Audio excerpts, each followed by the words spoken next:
அவருடைய கடக ராசியில பிறந்திருக்காரு. கடக லக்னத்திலேயே பிறந்திருக்காரு. ஸோ லக்னாதிபதியே பார்த்தீங்கன்னா சந்திரன். அந்த சந்திரன் பார்த்தீங்கன்னா, அவருடைய ஜாதகத்தில ஆட்சி பலத்துல இருக்கும். ம். அதே சந்திரன் பார்த்தீங்கன்னா, மனோகாரகன் அப்படின்னு சொல்லுவாங்க.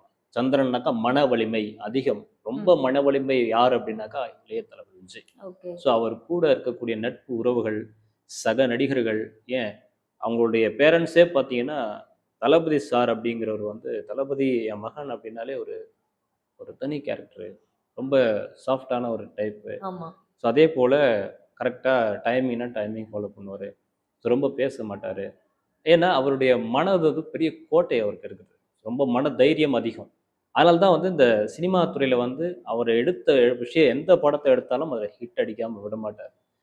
அது எதனால நடக்குது அப்டின்னா, மன தைரியம் ஒருத்தருக்கு இருந்தது அப்டின்னா, எந்த காரியத்தையும் சாதிக்கலாம் அப்டிங்கிறத ஒரு சின்ன உதாரணமா எடுத்துக்கிட்டோம்னா, தளபதி விஜய் சார் அவர் தான். ஓகே. ஏன்னா, மன திடத்த வச்சுக்கிட்டு அவர் வந்து அவர் ஜாதகத்தில இயற்கையாவே அவர் பிறக்கும்போது கடக லக்னம், கடக ராசி, லக்னத்திலேயே வந்து சந்திரன் ஆட்சி. அப்போ மனதைரியம் அதிகமா உள்ளவரு.